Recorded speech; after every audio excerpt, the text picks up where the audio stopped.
Brahma Guru Vishnu Guru Devo Maheshwara Guru Sakshat Param Brahma Tasmai Shri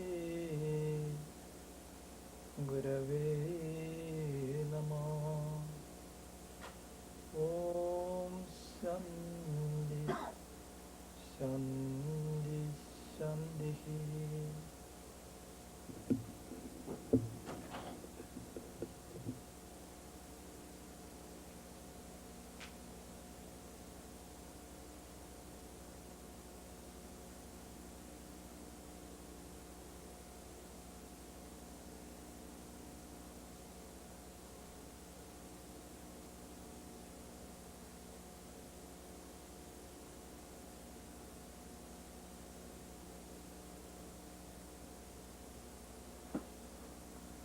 This is a chapter in which Arjuna asks some fundamental questions, and those questions relate to the Absolute, the Self,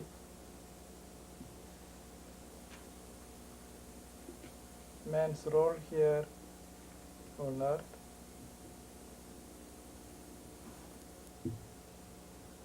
meaning of action, and also of his death. No religion or religious study is complete without also discussing eschatology, death, and what happens after death. Such kind of questions can never be adequately answered or to the in a rational way. No one can become fully convinced of the answer. There is a lot of speculation in it. But all these subjects are covered in this chapter. In the relation between the perishable world and the imperishable foundation, how they can be established, it is very well discussed in this chapter.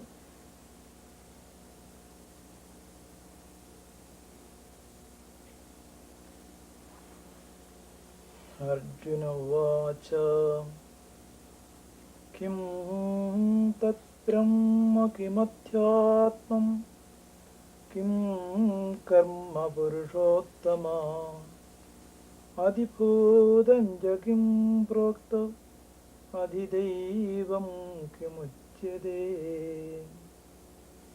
Arjuna said, what is that Absolute? What is the principle of the self? What is action? O higher spirit, what is said to be the principle of existence, and is what is spoken of as the principle of divinity? Adhiyajnah katham gotra dehesmin madhusudana prayana kale jagatham Neyosi Niyadatmapihi. Here in this body, what and how is to be understood the principle of sacrifice, O Madhusudana Krishna. Again, how are you to be known by self-controlled persons at the time of going forth from the body? As we see, 7 questions are put here, all in one volley, and Krishna is answering all of them in the same order with great precision. He answers with very precise definitions. using only very minimum words. Aksharam Brahma Paramam Svabhavo Adhyatma Muchyate Bhuta Bhavoddhavagaro Visargaha Karma Sanjitaha Adibhudam Ksharo Bhavaha Purushachadhidevadam Adhiyajñokamevatra Dehe Dehabhrudam Vara Andakale cha mameva Smaran Muktva Kalevaram Ya Prayadi Samadbhavam Yadinatyatra Samsyaha.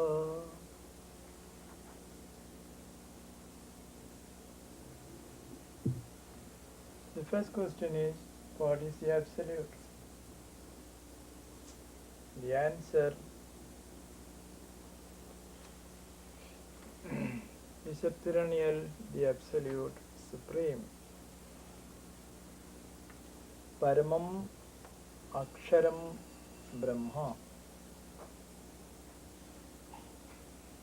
That which marks the Absolute Paramam.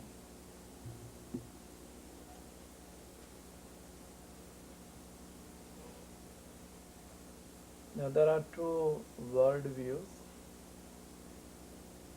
People like Bertrand Russell do not think that there is anything called the Absolute which a human mind can arrive at. If there is an absolute truth, our mind is not fit to know it. We stand in a relative angle of vision. We look with our background and our understanding.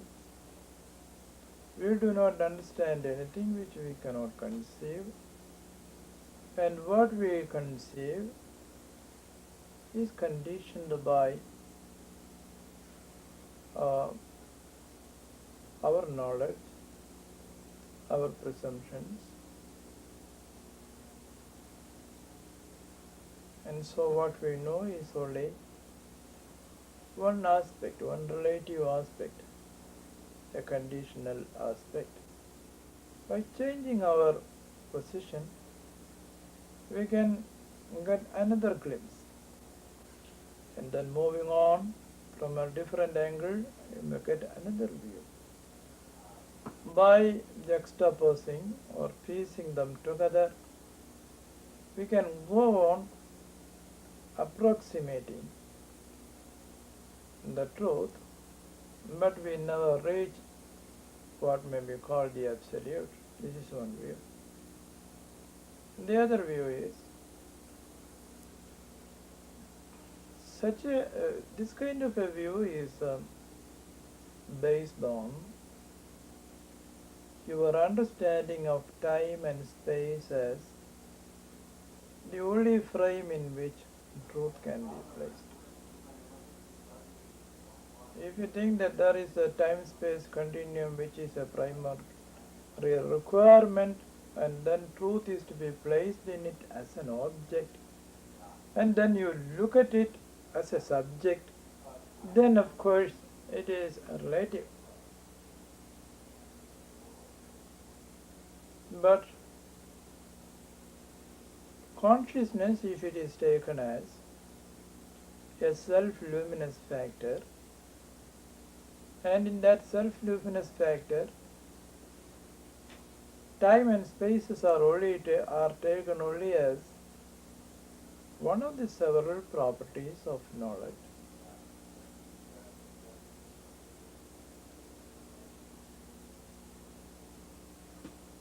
Then we don't have to fit what we call the Absolute into any frame. By Absolute, it only means that there is a certitude which is self-established, and whether it covers a lot of space or a lot of time or many things, or only a single entity or not even an entity, all these are irrelevant. And so this argument of a piecemeal understanding of knowledge is not accepted by the rishis. It's a conviction, it's a certitude which leaves no doubt. And where there is no doubt at all, it is an absolute certitude. It is based on itself, self-luminous. It's not depending on an object.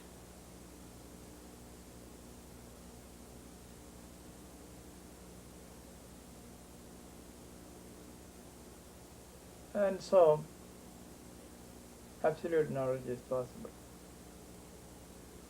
And in fact, the absolute and the relative are the same. It's only a matter of how you know it. And so here we understand first this thing, paramam, absolute.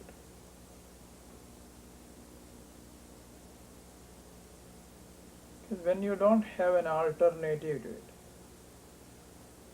when there is no change for it, a number of things, even in mathematics, in physics, we consider it as an absolute factor. And the zero is an absolute factor. It is not relational. When you say this is a flower, it is not in relation to the leaf, it is a flower. A flower is a flower.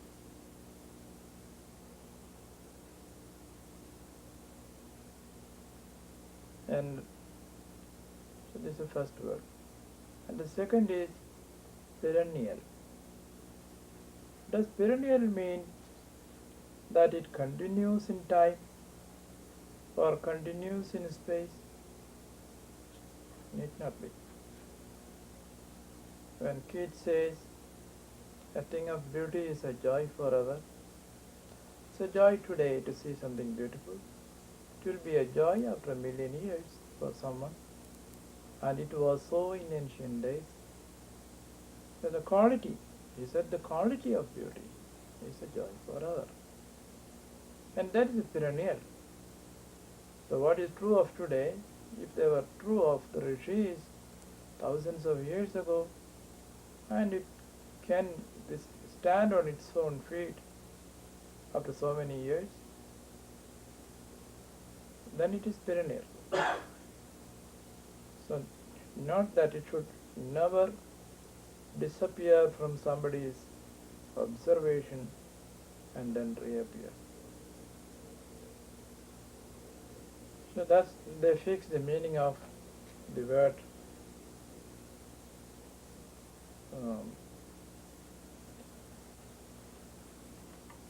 Brahma. That is Brahman. The next question is, what is the self? The answer is given here. Swabhavam adhyatmam iti uchyate. Swabhavam. A person becomes aware of himself. He does not need anyone else to illuminate his existence. And he knows his own power from inside.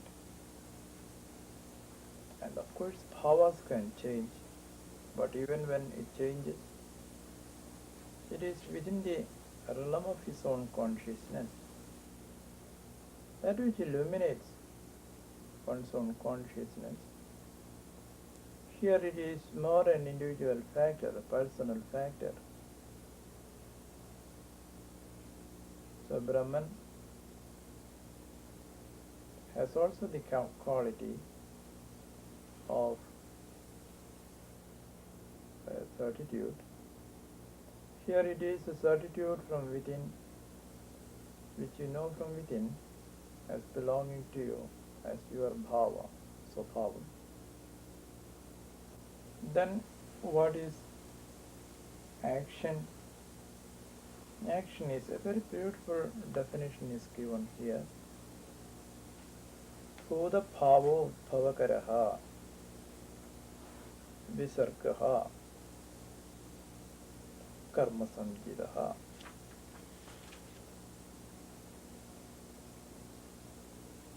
There are these elements, the 5 elements: earth, water, fire, air, akasha, or something which is physical, which has the vital principle in it, which has the heat principle, and which has the prana, and it occupies space. In such kind of a phenomenal world, what is it that gives birth to it? And that is called karma. That means there is a perennial becoming, a continuous process of change, a continuous process of becoming. That dynamics by which things become is called karma. So here we get a definition of karma which is other than the ritualistic karma of the Vedic context. Any action happening outside a person or inside a person, it's all karma. Nebula coming into a star or a galactical system, that's a karma. The rain showering is a karma. The fire burning is a karma. The river flowing is a karma. The earth supporting is a karma. The prana that is going up and down is a karma. And the sensation that is going through a narrow path, that is a karma. Thinking that is done is a karma. A resolution to take by which something is changed or altered, that's a karma. Thus karma is a universal factor.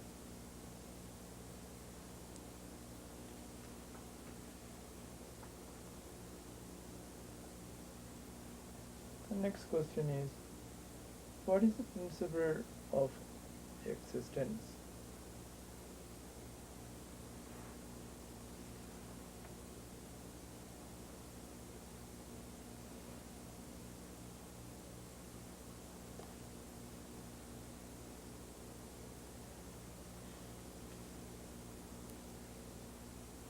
The principle of existence is a transient aspect. The transient aspect is called the Kshara Bhava. This world exists to us, and in that, two things are always changing.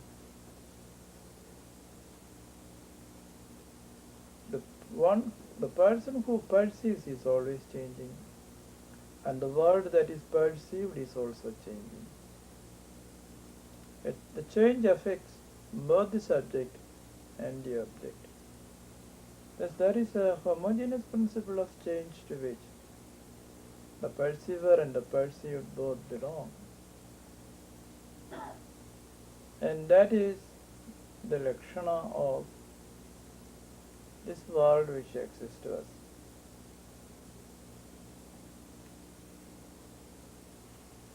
And the spirit is the principle of divinity. Then the next question is, so first he said, Adibodham is Kshara, Adidevadam Purusha. The Devatam aspect is Purusha here. When we go examining the Vedas, the Veda does not begin with a concept of the Absolute.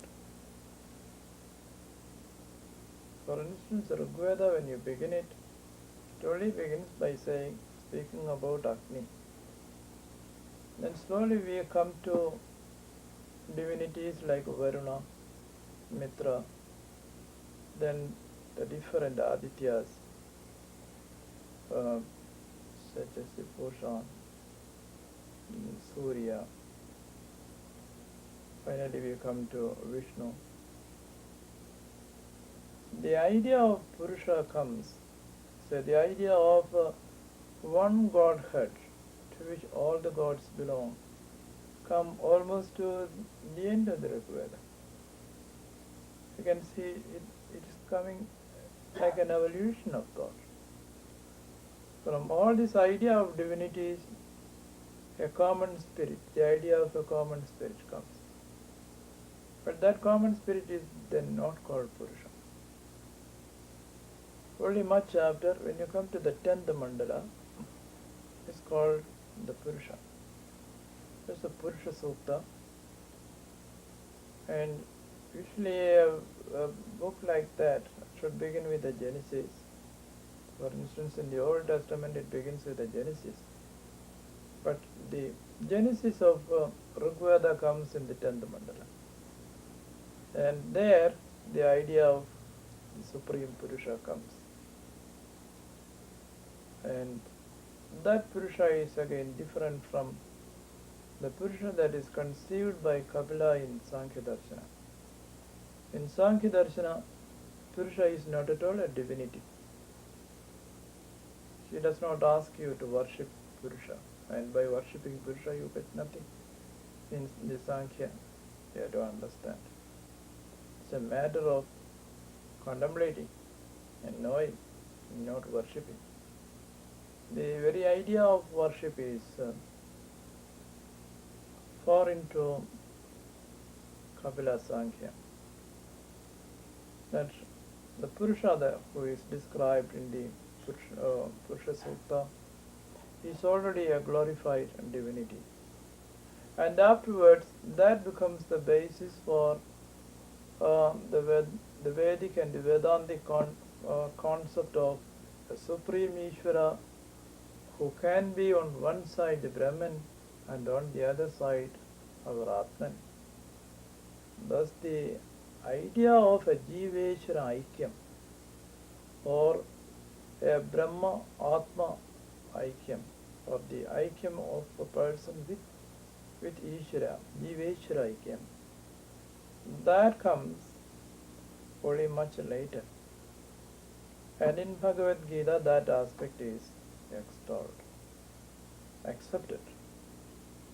Because a more synthetic, integral view is given in the Gita, so that things which are lying scattered in a fragmented way in the Vedas and the Upanishads are all taken here, and an integrity is given to it.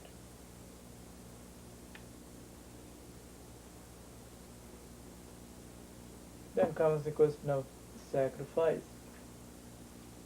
The whole of the previous chapter, chapter 7th and the 6th, had reference to sacrifice, the principle of sacrifice. Yajna, Dana and Tapas. These three principles are developed during the Vedic period. Yajna is a sacrifice, Tapas is an austerity, Dana is giving. And these are the triple phases of the same discipline. And if you take the central one, Yajna, that implies tapas as well as dana. You are giving up your claims. You are making a sacrifice. Therefore, that is a tapas on your side. And it is for the benefit of others. So that is dana. So sacrifice is given here a centralized position.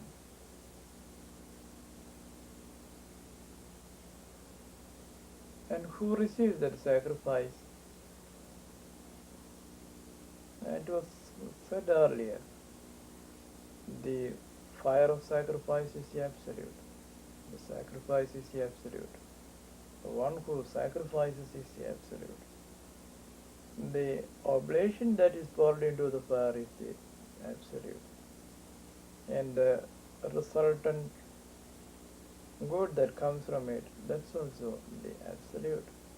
So there is none other than the absolute, and the sacrifice is identified with the absolute. But even then there is a donor, one who gives, and there is a receiver. Who is it that receives? You can say the one who receives is the spirit in the fire. But that fire is already equated with you. It's not another. He who is residing in the fire is residing in the sun, is residing in your eye, is residing in your word. And thus, the one who presides over the yajna is none other than the spirit which is within you. And you says, Om Agni, Tavaya Tejaha Tad Brahman Adastam Pratyaksham Brahmasi. O fire, Om Agni, Tavaya Tejas Tad Brahman. This Tejas, this resplendence of yours is, O Brahman. Until the fire was lit, we do not see the fire in the firewood, we do not see it in the ghee, we do not see it in the summit, we do not see it in the camphor. But all these changes into fire and becomes pratyaksha. Then you see, oh, the principle of fire was everywhere. Only when there was an occasion for it to manifest, I see its all pervasiveness. It is all pervading. Adastam pratyaksham brahmasi tadiya indriyani mano buddhiriti sapta jihvaha. This fire has 7 tongues, such as Kali, Karali, Manojava, Vishruchi, Spulingini, Sudhomravarna, Nilalohita. Thus, it has 7 tongues. I have also 7 tongues. The fire in me, I have a Vishwanara fire in me. And that also has the 7 tongues of my 5 senses, mind and intellect. So the fire is equal to me. The fire is equated to the absolute, fire is now equated to me. And if you say, if A is equal to B is equal to C, then A is equal to C. And the same absolute which I have seen through the fire, I see within myself. So the absolute is not there right there in the fire, it is right here in me. So it is at here. It is the same principle which is manifested in the body. And so this takes us to almost to the very end of our life. Because to the very end of our life we are living by doing action. In the Ishavasya Upanishad, we are told that there are 2 ways. One way is that seeing that the whole world is enveloped by the divine, enshrined by it, you go free and do not desire any man's wealth. The other is deciding to live a whole lifetime, 100 years you live here, carrying out the duties which are enjoined to you, and this is your way.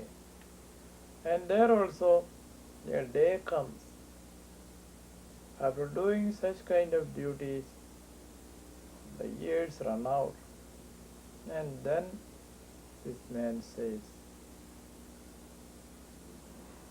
"Oh son, I am a Satyadharma. I am a lover of truth who lives my dharma, and therefore I make this prayer to you. Please gather your race so that I may see you. And the Purusha in me is none other than the same Purusha who is glowing in you, O son. It's not another one. I am the same. Treat me with that sameness, that equality. And let not the golden disk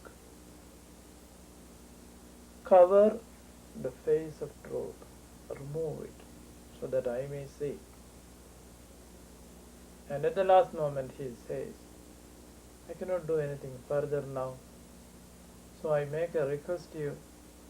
All the karmas I have done until now, O fire, into whom I made all the oblations, you please remember it now. Kradosmara, Kradam smara, Kradosmara, Kradam smara." I cannot get up and do it again, so I am repeating it. I am asking you twice to remember all that I have done. Kradosmara, Kradam smara.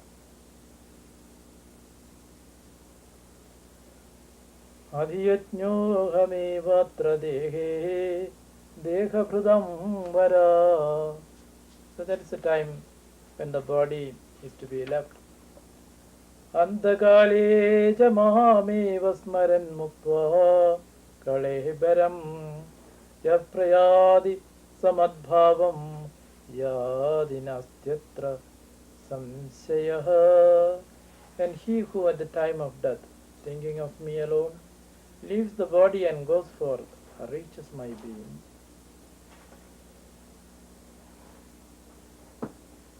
Herein there is no room for doubt. In the next few verses we hear a theory which is developed in the Upanishads. When we leave one body and comes to the next life, is there any continuity? The answer given is, there is a kind of larva, a caterpillar, a worm, which when moves, it's not walking.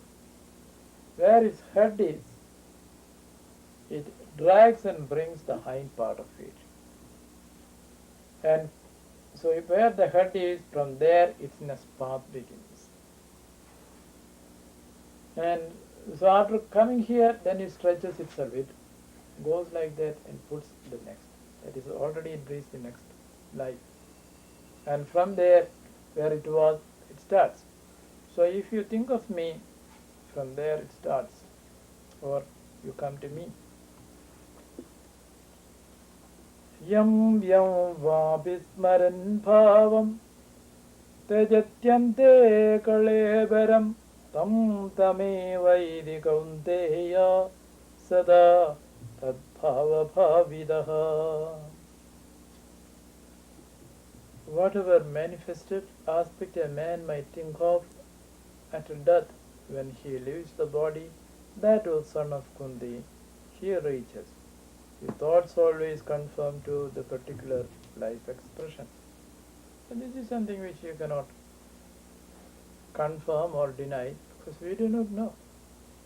If only we remember who we were in our past life and what were our last thoughts, whether we are catching on from there, we do not know. We hear like this. It is in the Upanishad. And also in the Gita sometimes we hear, we have heard like this. We hear like this. Everything is not, cannot be proved, cannot be demonstrated.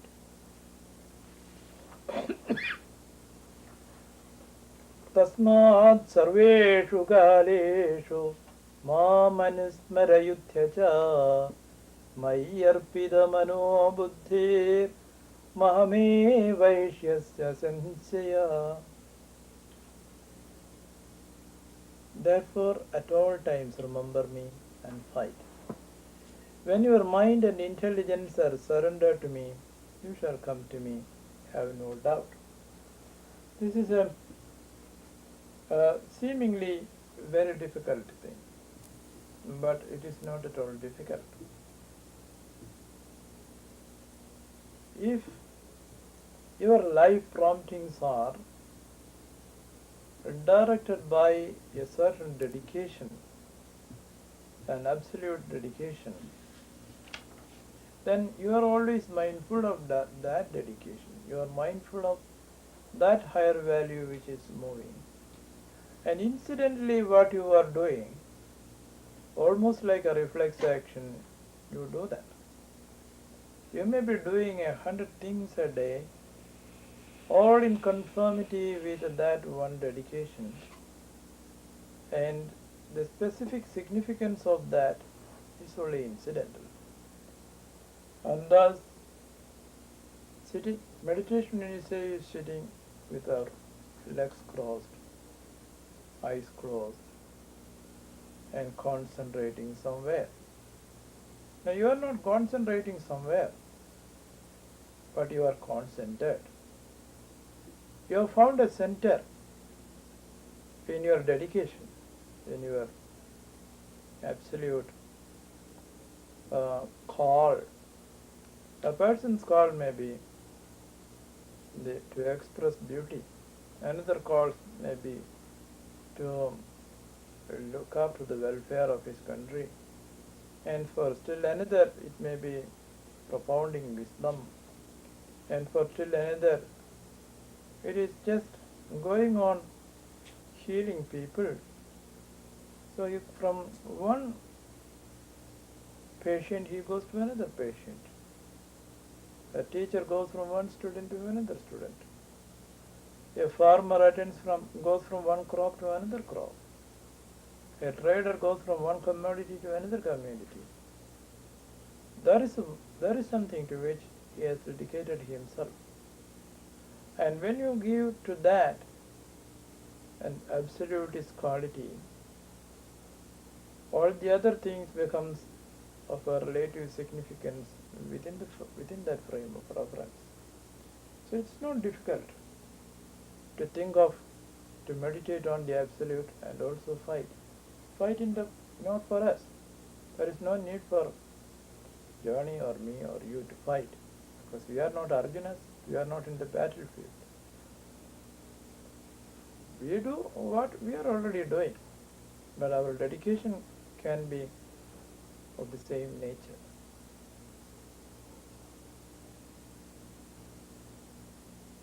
So yesterday I said after this class then we will go and write Mandukya Upanishad. And Johnny said, you are workaholics. True. Mind cannot live this great zest for living a perennial truth that is given in these great works. You are never satiated by that. You don't feel tired. Even when the body is tired, your mind is not tired of knowing another aspect of the Absolute. Today I had a very interesting letter from a young man who is a Marxist. And she said certainly there are things more than what Marx has seen. And he saw only this economic aspect, the social aspect, and of exploitation. But man is not always a creature who is exploiting. There are so many other things.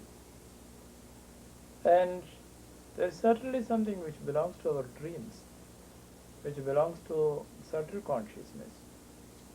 The sublime mind, when he is writing poetry or painting pictures, or even he goes into meditation, And of such realms, these people do not understand anything. And he says, oh, if you are an absolutely honest Marxist, then you have to think like that. So I wrote him, there is nothing called an absolutely honest Marxist or absolutely honest Vedantist, because to be honest in absolutism, you have to see that there is a continuous change going on. And if there is a continuous change, the world that is presented, even though you have realized at this moment that what is presented is the absolute, is Brahman. And this consciousness with which I am perceiving it is Atman.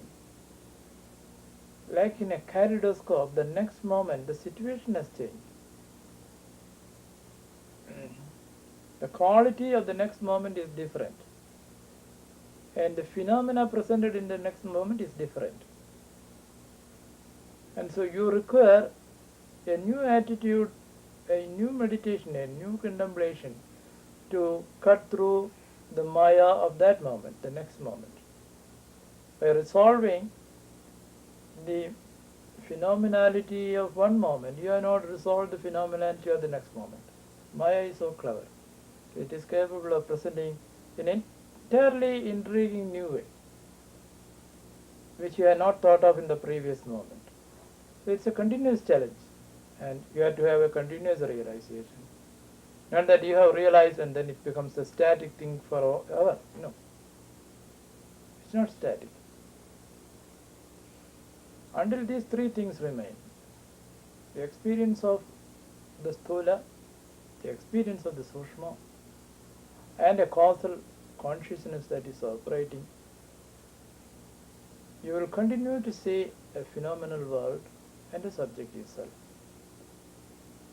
An idam and an aham.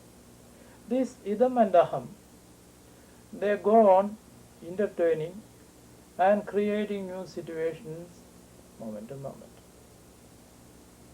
So you have again and again to pair the aham and the idam and cancel them mentally. Even when you are doing things, you are seeing things, you are experiencing things. So in that experience, to reduce yourself to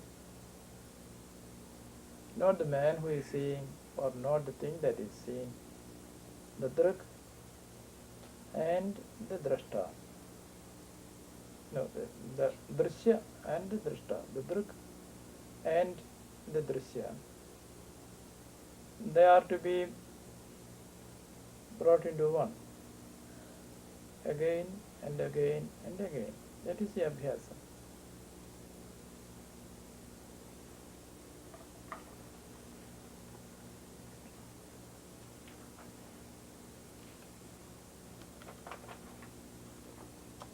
Abhyasayogayuktena chedasa nanyagaminā paramam purusham divyam yadi parthanuchindayan.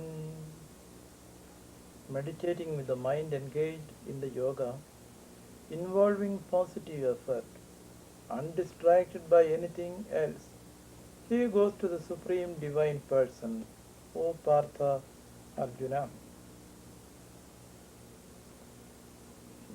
Na anyagamina,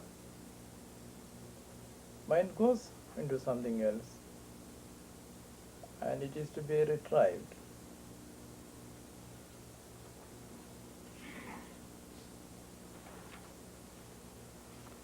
Kavim Purana Manushasidaram Anoraniyamsam Anusmaredya Sarvasya Dhadaram Ajindyaruvam Aditya Varnam Tamasa Parastat Prayana Kale Manasajalena Bhaktya Yukto Yoga Balena Jaiva Prormathe Pranamavesha Samyak Sadam Param Purushamupaiti Divyam.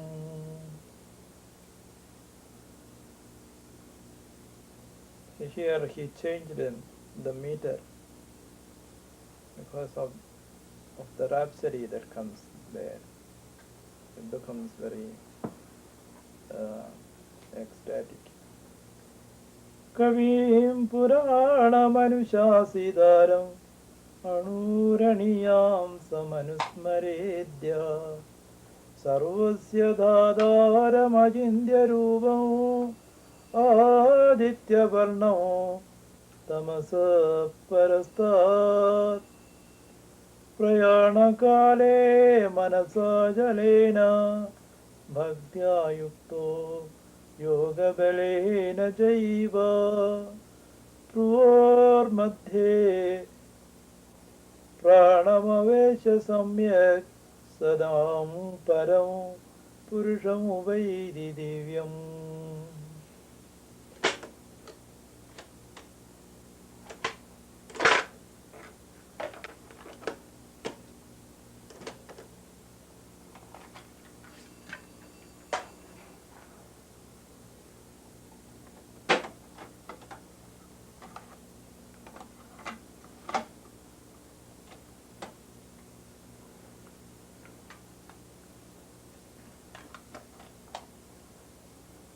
He who meditates on the poets here, the ancient, the ordainer,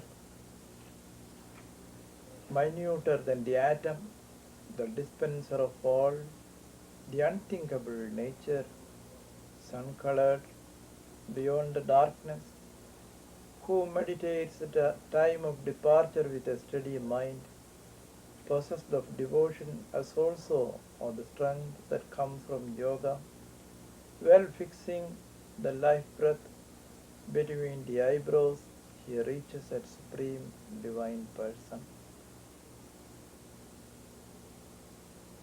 The expressions like Kavim, the Absolute is here looked upon as a poet. Darshanamala Narayana Guru speaks of the Absolute as Bhagavan Chitrakaravat, as the master artist. Here it is spoken of as Kavi. And ancient, it can be considered as the smallest of the small, and that which is making all this. In one sense you can say the ocean.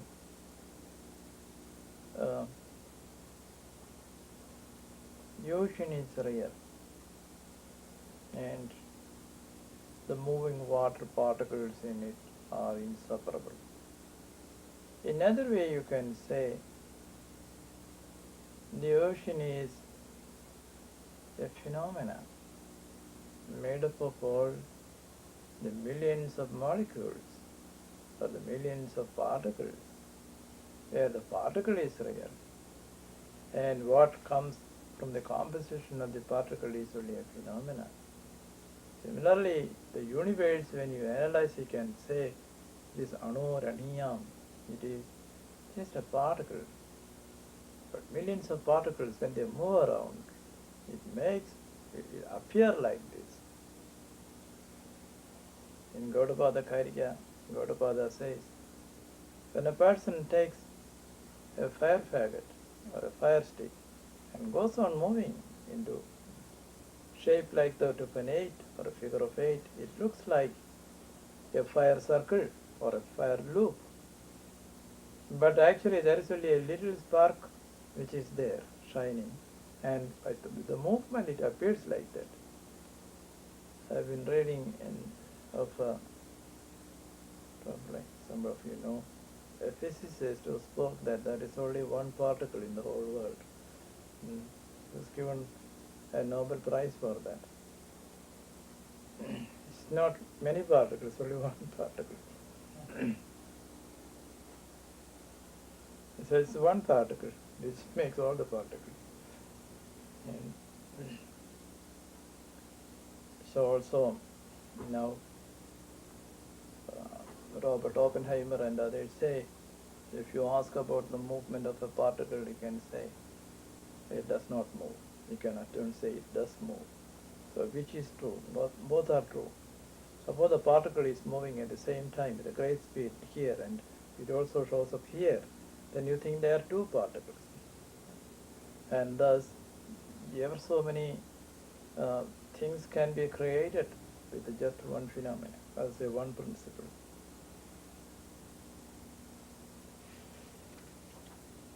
And it is spoken of as Aditya Varnam.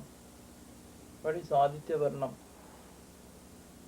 A single ray of sun, when it is analyzed, you get the spectrum of all the 7 colors and all ever so many colors, which are really combinations of the 7 colors.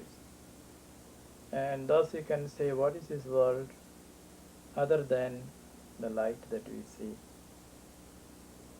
So all the colors that we see are only the light that we see. Because of a certain specific nature of our brain, the chemistry of our brain and our eyes are such that we see a colorful world. Whether it has colors or not, nobody knows. It's only light we see. Nothing falls into our eyes. The table does not come, the book does not come. Only the light that falls here comes to our eye. And the Spuranam, with that we are creating a world by structuring all the color possibilities. And the Atmaopadeshi Sadaka, Narayana Guru speaks of the one sun which is shining in the firmament of consciousness, and everything else is the same, the beams of the same sun that is seen as the multiple worlds.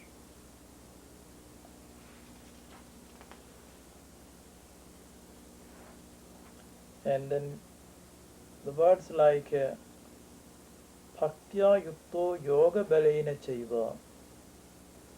Bhakti is brought there, yoga is brought there, understanding is brought there. Thus, the process of your karma, this is also part of it, that you bring your mind to a certain state of union with devotion, bhakti, at the poor madhya, set between the two eyebrows, and it is spoken of as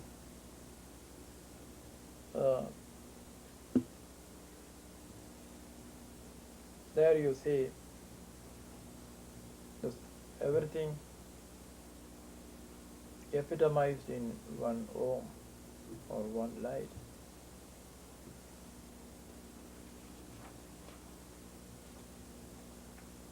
There the Purusha is seen as the Divya, as the divine. Yadaksharam Vedavido Vadanti Vishandi Yadyadayo Vidaragaha Yadichando Brahmacharyam Jarandi Tatte Vadam Sangrahena Pravakshe. That imperishable value which the novels of the Vedas speak of, which the self-controlled and passion-free enter, which desiring they lead the life of the disciplined Vedic student, that state I shall secondly describe.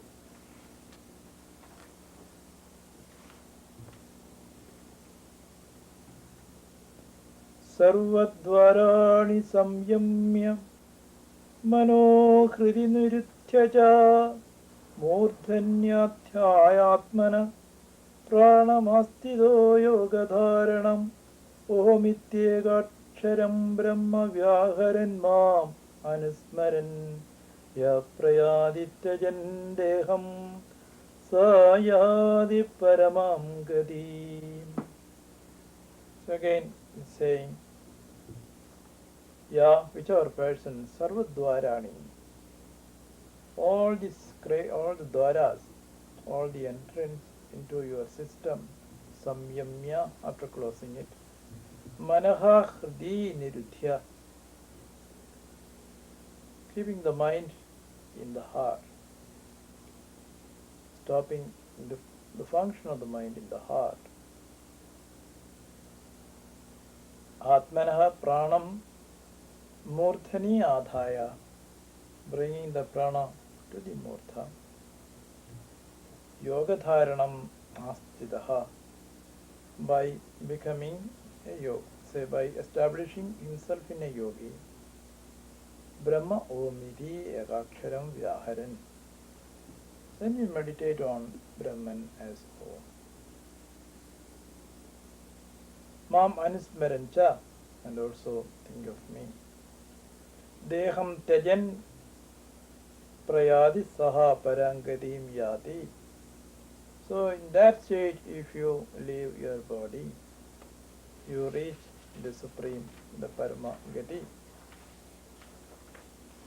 Ananyachetaha sadadam yo mam smaradi nityasha tasyaham sulabha partha nityayuktasya yoginaha. One without extraneous relational mental interest, remembering me day in and day out, to such an ever unitively affiliated man of contemplation, I am easy of attainment, O Partha. Main thing is ananyachetaha, keeping the mind always in that one track. It's not in the details of things, but in the interest. You can do so many things every day, but the central purport of it should be aiming at this one goal. Sadadam, always. Nityashaha, every day. Mam smaradi, you remember me. Tasya nityayuktasya yoginaha, that yogi who is established forever, aham sulabha.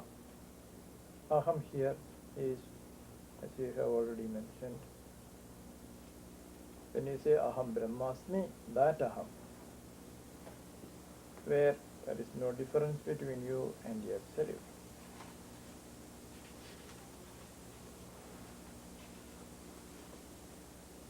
Mamupetya punarjanma dukhalayam ashashvadam नाप्नुवन्ति महात्मनः samsiddhim paramahangataha.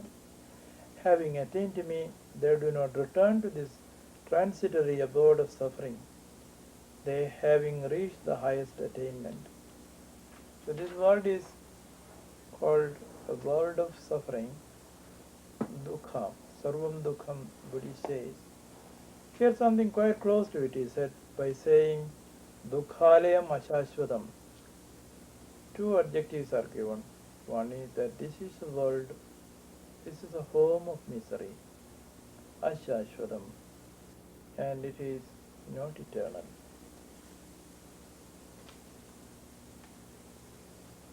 Brahma bhuvanan lokaha punaravartinorjuna mamubetyadu kaundeya punarjanmana vidyate. All worlds, beginning from here to the world of Brahma, are subject to phenomenal repetition, Arjuna. But on reaching me, O son of Kundi, there is not another birth.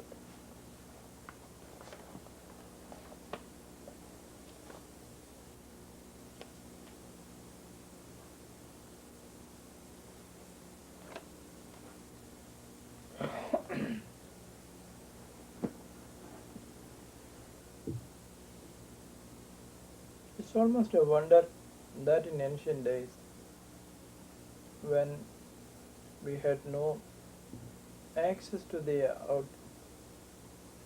world outside through telescopes or the present knowledge of astronomy, they could think of such an extensive time and extensive space and worlds within worlds, universe within universe. And when we read books like Yoga Vasishta, we marvel how the Rishi of the ancient days could think of systems within systems. There's an analogy is given of a bell fruit. And that bell fruit, today when we read it, comparing with what Carl Sagan speaks in Cosmos, Carl Sagan is speaking with so much of exaggeration. Now he himself is uh, finding it difficult to describe it. But even in a much more way, a more elaborate world is given in that particular chapter of Yoga Vasishta. And when you compare that to our concept of universe now, still we lack that imagination which they had. And now that is brought here. Sahasrayuga paryanda maharyat brahmano viduho ratri yuga sahasrantamu teho ratra vido janaha. Those who know all the day of Brahma is 1,000 unit periods in cosmic cycle, and the night of 1,000 such units. They are understanders of the day and night.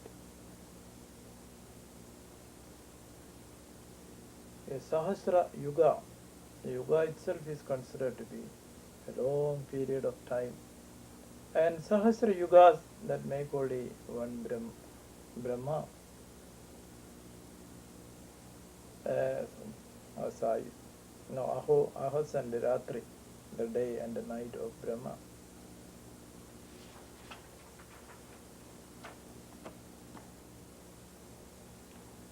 Avyaktvadvaktaya sarvaha prabhavandyharagame Ratriagame praliyante tatraiva vakta samjake.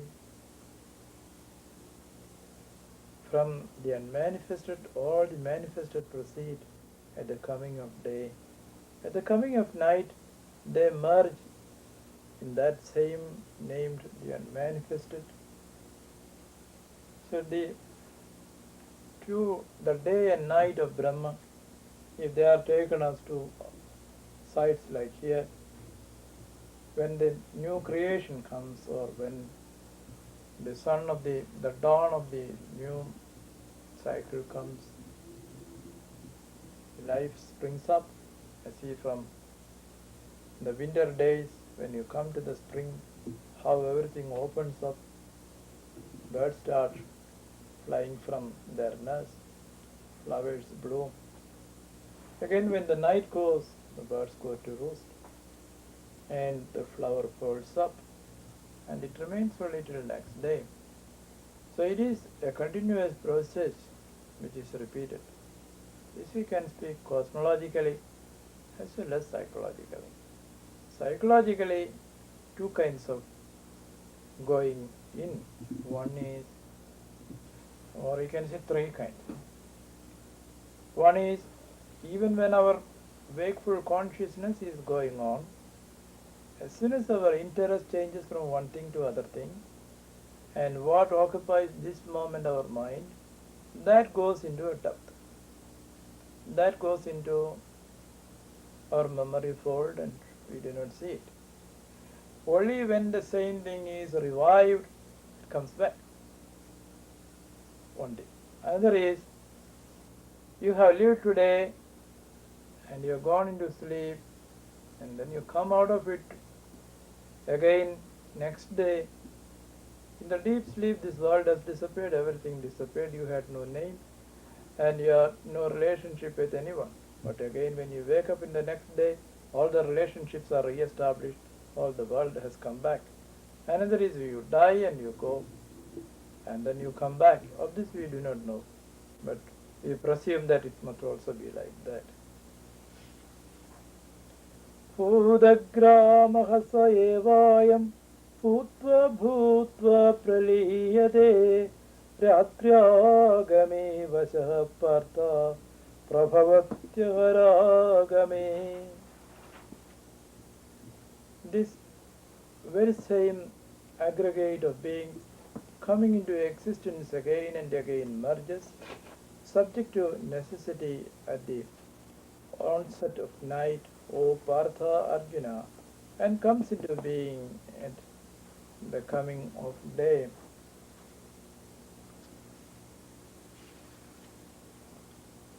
परस्तास्मात् भावोऽन्यो अव्यक्तो व्यक्तात् सनातनः यः स सर्वेषु भूतेषु नश्यत्सु न विनश्यति. But beyond this unmanifested, there is yet another unmanifested perennial existence, which among perishables itself does not perish. So while this unmanifested comprises both the manifested and the unmanifested, it is here referred to as being distinct from the latter, and must belong to an epistemological order of its own. The force of the words para, higher, and tu, indeed, employed by the author to underline the distinction between the mere and manifest in the dualistic context, and the unmanifest which knows no duality at all and approximates itself to the absolute, becomes thereby quite justifiable and understandable. This unmanifest is further called Sanatana, ancient or perennial. It is not subject to the alternating process of manifestation and destruction. The larger and more comprehensive concept of the Absolute gives room to the dual process of emanation and dissolution without contradicting or compromising such a view. अव्यक्तोऽक्षर इत्युक्तस्तमाहुः परमां गतिं यं प्राप्य न निवर्तन्ते तत्धाम परमं मम. That unmanifested, it is called the imperishable. That they speak of as the highest spiritual path, attaining which they return not. Such is my supreme abode. Purushah saparapartha bhaktya labhyasthananya yasyandahastani bhudani yena sarvamidam dadam. This is the Supreme Spirit, O Partha Arjuna, within whom all existences abide and by whom all this is pervaded, who is attainable, however, by devotion exclusive of all extraneous factors.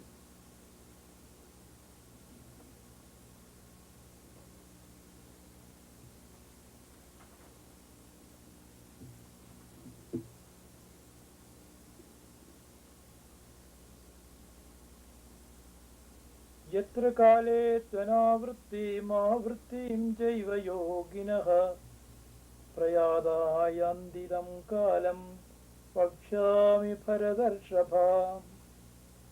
That cosmological occasion in which yogis go forth causes them to return or not to return, as the case may be.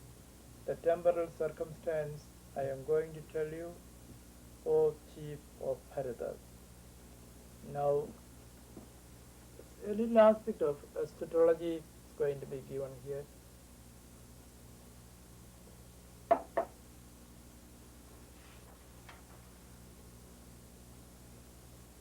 Agnirjyodirah shuklaha shanmasa uttarayanam tatra prayada gacchandi brahma brahma vido janaha. There is fire,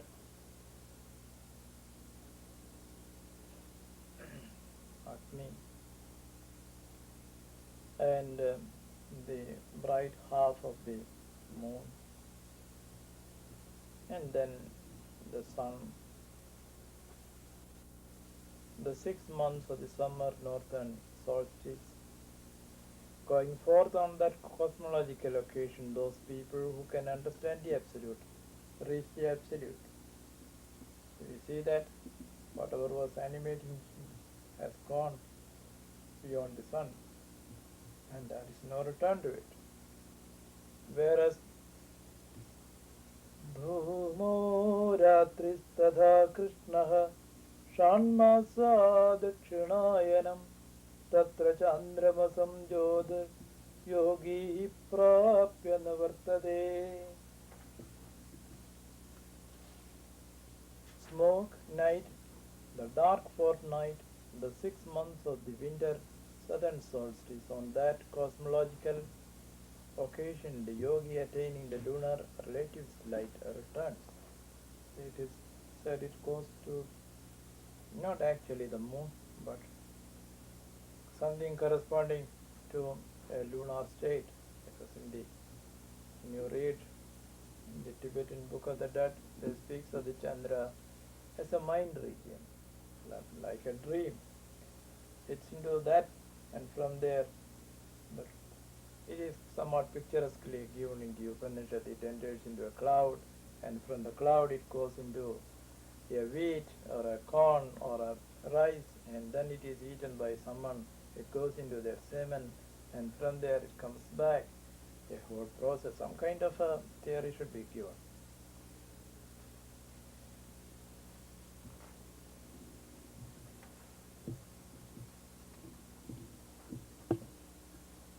And Jung says, you cannot believe this, you can believe only in vitamins. The modern people cannot believe in this kind of theory, but they can believe in vitamins and bacteria, even though they do not see.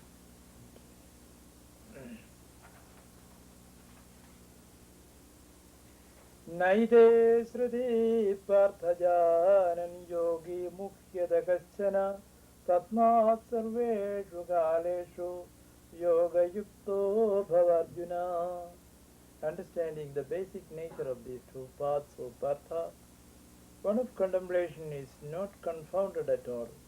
Therefore, at all times, O Arjuna, be unitively established in yoga. Vedeshu yajneshu tapassu jaiva daneshu yat punyaphalam pradishtam attedavittat sarvamidam viditva yogi varam sthanam upaivijadyam.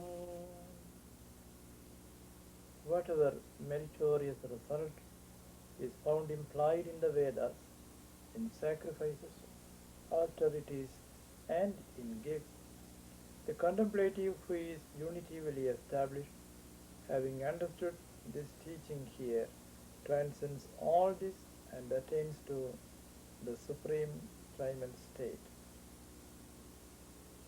By way of, Nataraja Guru says, by way of rounding off the discussion of this chapter, where different trends of extant spirituality have been fused and revalued and unitively brought under a comprehensive vision in terms of wisdom, this verse finally, in its more archaic meter, refers to the items of spirituality once again and dismisses all of them in favor of the simple unity wisdom to which we have arrived at after all the systematic reasonings in this work up to this point. Purnamada Purnamidam Purnat Purnamudachyate Purnasya Purnamadaya Purnameva Vasishyate. Om